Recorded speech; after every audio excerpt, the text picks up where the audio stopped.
I never expected a single phone call to destroy everything I thought I knew about my family. It came on a Tuesday morning, 7:12 a.m., right when I was leaving for work. I almost ignored the unknown number, but something in my gut told me to pick up.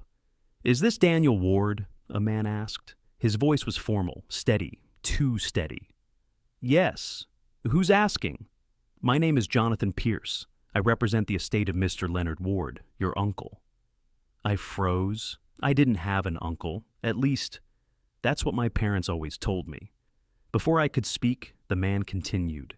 "I'm calling to inform you that Mr. Ward has passed away, and according to his final will, you are the sole beneficiary of his estate." I laughed nervously. "This must be a mistake. I don't—" But then he said the number, the amount, the value of the estate. $1.4 billion. My knees almost gave out. I don't remember hanging up. I don't remember sitting down. The next thing I remember is staring at the wall for what felt like hours before I called my mom. And the moment she answered, I knew something was very, very wrong. She wasn't shocked. She wasn't confused. She wasn't even sad. She was angry. "Daniel," she hissed, "listen to me carefully. Do not meet with that lawyer. Do not sign anything. And whatever you do not tell anyone about this." "What are you talking about?" I said. "You told me Dad was an only child. Who the hell is Leonard Ward?" There was silence, and then the words that shattered my entire reality. "Daniel, your uncle wasn't supposed to know you existed." I felt my blood run cold. What does that even mean? But she hung up. Not even a minute later, I got a text message from a hidden number. "If the lawyer contacts you again, say nothing. Your life depends on it." My hands were shaking so badly I almost dropped the phone. I reread the message over and over, hoping it was some sick joke. Your life depends on it. Why would claiming an inheritance put me in danger? I barely slept that night. By morning, I'd made up my mind. I needed answers. So I called the lawyer back and agreed to meet him at his office downtown. The building looked like it belonged to a government agency. Thick glass, heavy steel doors, security guards everywhere. When I told the receptionist my name, her expression shifted instantly. She whispered something into her headset, then said, "Please wait. Mr. Pierce will be with you shortly." A minute later, a tall man in a gray suit appeared. He looked like he hadn't slept in days. "Daniel, come with me," he said quietly.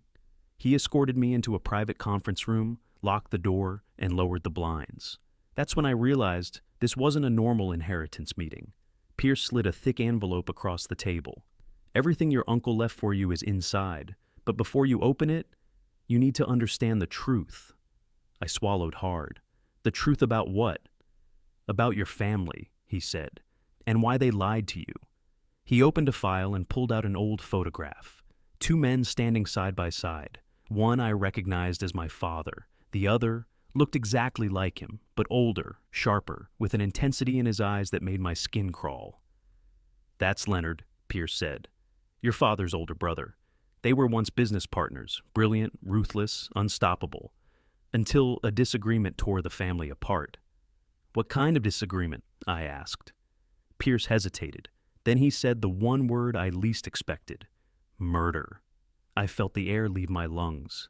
He continued. "A man died during one of their early investments. A cover-up happened. Money changed hands. But Leonard kept evidence. Evidence that could destroy your family even today." My heart pounded. "Why leave everything to me?" I whispered. Pierce leaned forward. "Because your uncle believed you were the only Ward he could trust. The only one who wasn't corrupted." He paused. "And because he knew your family would try to stop you. At any cost!" Before I could respond, the door behind him rattled. Someone was trying to get in.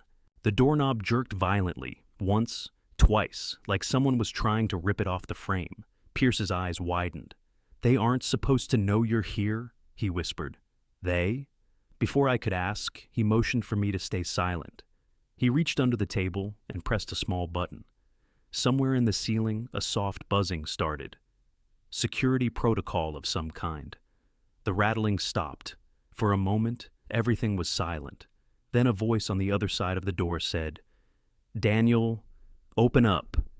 We need to talk. My blood ran cold. I knew that voice. It was my father. Pierce grabbed my arm. Don't move. In a low voice he said, "He cannot know what you've been told. Leonard warned this might happen." He reached into his briefcase and pulled out a small metal key.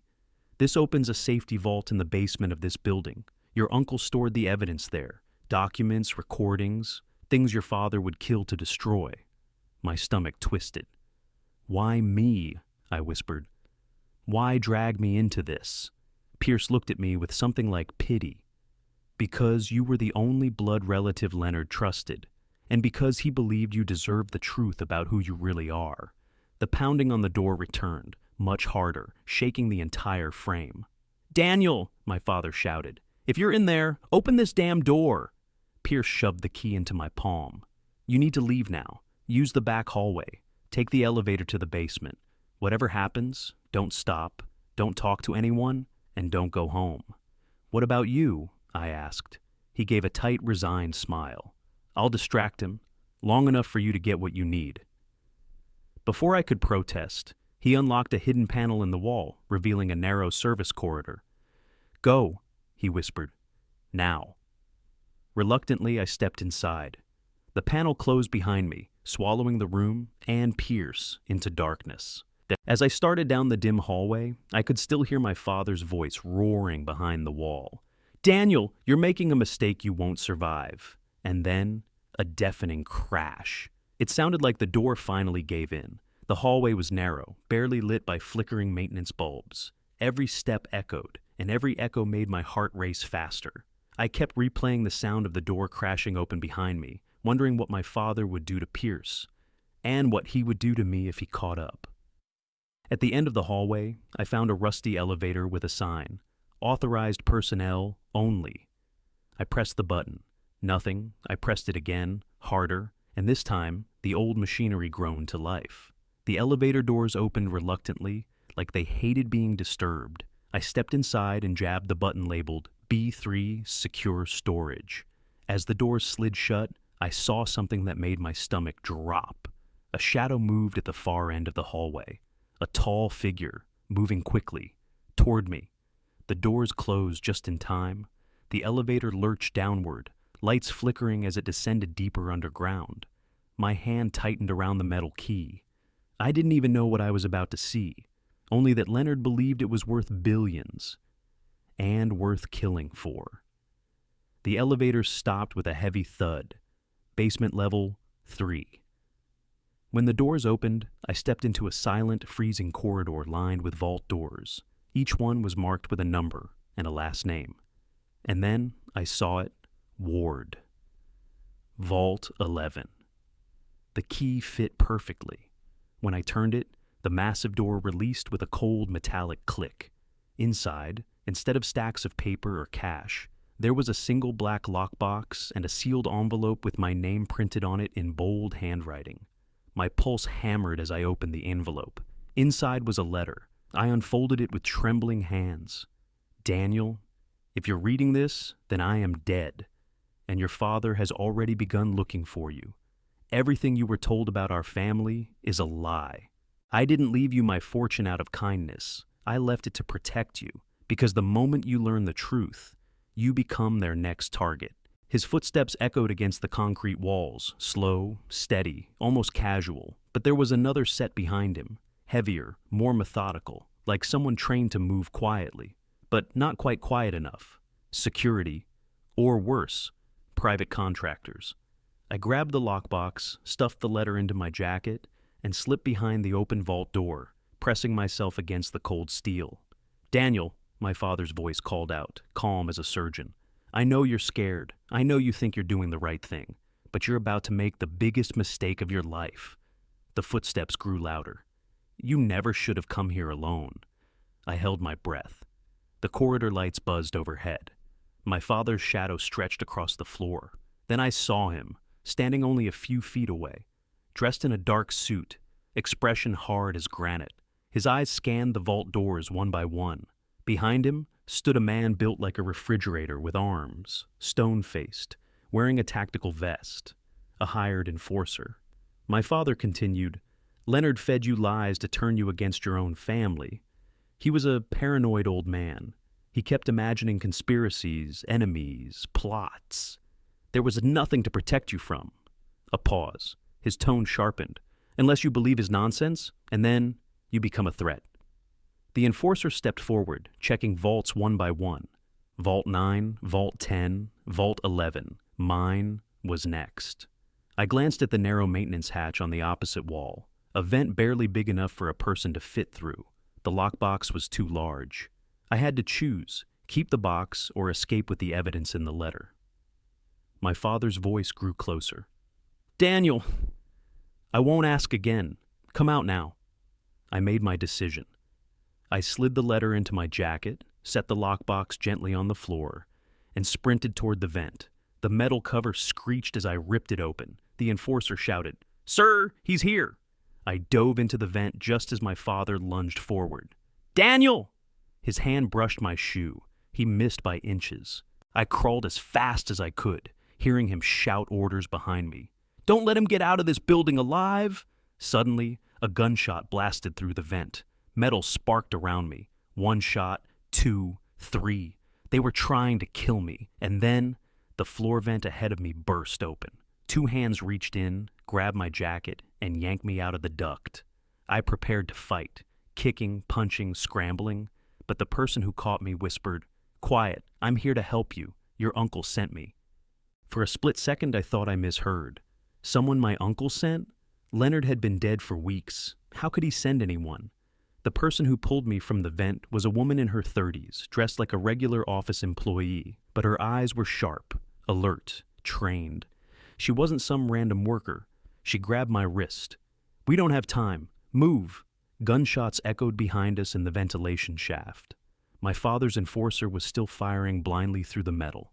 The woman shoved open a maintenance door and dragged me into a stairwell. Who are you? I demanded, breathless.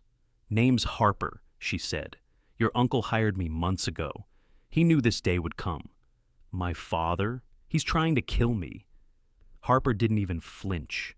He's been trying since before you were born. I stopped dead in my tracks. What? She turned, her expression grim. Leonard told me everything. You think your parents didn't hide your uncle from you? That was deliberate. Your father spent decades trying to erase him and you because you were leverage, a threat. I shook my head. None of this makes sense. Harper grabbed my shoulders. Daniel, listen to me. Leonard wasn't paranoid. Your father murdered their first business partner. Leonard covered for him, but he kept evidence. When he realized your father planned to eliminate him too, he created a backup plan. She pointed at my jacket. And that letter you have, that's only part of it. I felt cold. What was the rest? What was in the lockbox? Her jaw tightened. The proof that could put your father away for life. A door slammed several floors above us. My father's men had found the stairwell. Harper swore. We have to get out, now! We sprinted downward, echoing footsteps following us. When we reached the basement parking level, Harper scanned the area, then pointed to a black SUV parked near the exit ramp. That's our ride. Stay behind me. But as we approached the vehicle, I saw something move in the shadows beside it. A figure, waiting. Then he stepped into the light. My father. He wasn't armed. He wasn't shouting. He was smiling. Daniel, he said softly, if you get in that car, you'll die before sunset. Come with me now, and I can still protect you. Harper raised her gun. My father lifted his hands calmly. Son, you have no idea who you're trusting. Harper stepped in front of me, her gun raised, stance steady. My father stood utterly still, hands lifted, wearing that same gentle, calculated smile he always used when he wanted something. Daniel, he said, voice calm as a whisper. You're scared. I get it. But listen to me. That woman beside you, she doesn't work for your uncle. She works for the people who wanted him dead. Harper scoffed. He's lying. Classic manipulation tactic. Don't listen. My father tilted his head. Am I? Then ask her, Daniel. Ask her why Leonard's body was cremated within hours. Ask her why there was never an autopsy. I felt a jolt of ice run through me. I turned to Harper. She stiffened. That wasn't my call, she said quickly. Your uncle left instructions. My father stepped forward just slightly. Instructions? Or opportunities? Leonard didn't die of natural causes. He was poisoned, and she— he pointed at Harper without lowering his hands— was in his house the night before he died. My pulse pounded. Harper, is that true? I whispered, her jaw clenched. Yes, I was there. I was guarding him. I wasn't the only one in the house. That's not an answer, my father said softly. Harper snapped. He's twisting everything, Daniel. Your father would say anything right now to get you back under his control. My father's smile faded. You think you're safe with her? You think my brother was some saint? He was going to blackmail half the people in Washington with that evidence. Daniel, you're the last ward who isn't part of this madness. Come with me before you get buried with the rest of them. Harper grabbed my arm. Don't move. He's running a psychological playbook. This is what he does. But my father's eyes never left mine. You feel it, don't you? He said. Something's off. Ask her why she pulled you out of the vent exactly when she did. Ask her how she knew where you were. Ask her who she really works for. Harper's grip tightened painfully. Daniel, she whispered, we need to leave. Now. My father took a slow breath. Son, if you walk away with her, you won't live long enough to learn the truth. I looked between them, two opposing worlds, two completely different stories, both confident, both deadly. And then a shot rang out. One of them fell. The gunshot echoed through the underground garage like a bomb. For a moment, none of us moved. Then Harper dropped to one knee, clutching her shoulder. Blood seeped between her fingers. My father lowered his smoking gun. He hadn't aimed to kill. He'd aimed to control. Daniel, he said softly, look at her. Look what she brings into your life. Lies, chaos, violence. He stepped closer. Come with me. We can end this. I can fix this.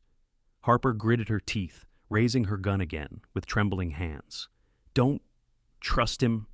My father didn't even look at her. His eyes stayed locked on mine, cold, calculating, almost gentle. Son, you're not a killer, but she is, and she'll make you one. I felt paralyzed. Every instinct screamed that neither of them was telling me the full truth. But then, a faint buzz vibrated in my pocket. I pulled out my phone. It was a text message from an unknown number, time-stamped 3 weeks before Leonard's death. The message read, if anything happens to me, trust Harper. Your father found out about the evidence. He'll say anything to turn you. My blood froze. I slowly lifted my eyes to my father. How long have you been intercepting my calls? His expression flickered, only for a moment, but it was enough. Harper whispered, Daniel, decide. My father's voice dropped to a dangerous calm. Don't be stupid. That text is probably fake. You think Leonard would trust anyone? I tightened my grip on my phone. You poisoned him. Silence, cold, absolute. For the first time, my father's mask slipped. Daniel, he said quietly, come here. No, I said. His eyes hardened. Son! No. The word echoed louder in that garage than the gunshot had. My father exhaled slowly, a long, tired breath. And in that moment, I understood something. He wasn't going to let me leave alive. Then I'm sorry, he whispered. Truly. He raised his gun. Harper didn't hesitate. She fired first. The bullet hit him square in the chest. He stumbled, eyes wide, shock, betrayal, something almost human, and collapsed against the concrete. The garage fell silent except for Harper's ragged breathing. I stared at my father's body, my heart pounding so hard it hurt. There was no satisfaction, no victory, just a hollow, aching weight. Harper pushed herself up, wincing. We need to go. His men will be here in minutes. I swallowed. Where? I can't run forever. She nodded toward the far exit. To a safe house. After that, we released the evidence, all of it, to the FBI, to the press, everyone. My hands shook. And then, Harper met my eyes. Then you disappear for a while. Your uncle's fortune is still legally yours, but keeping it won't be safe until this blows over. I looked back once more at my father, a man who tried to protect his empire more than his own son, A man who created the very monster he tried to kill. I whispered, "Leonard knew, didn't he, that it would end like this?" Harper nodded sadly. He hoped it wouldn't, but he prepared for every outcome. I took a deep breath, stepped over the spent shell casing, and followed her toward the exit. As the door closed behind us, I realized the truth. I wasn't just inheriting $1 billion fortune. I was inheriting a war, and it had only just begun.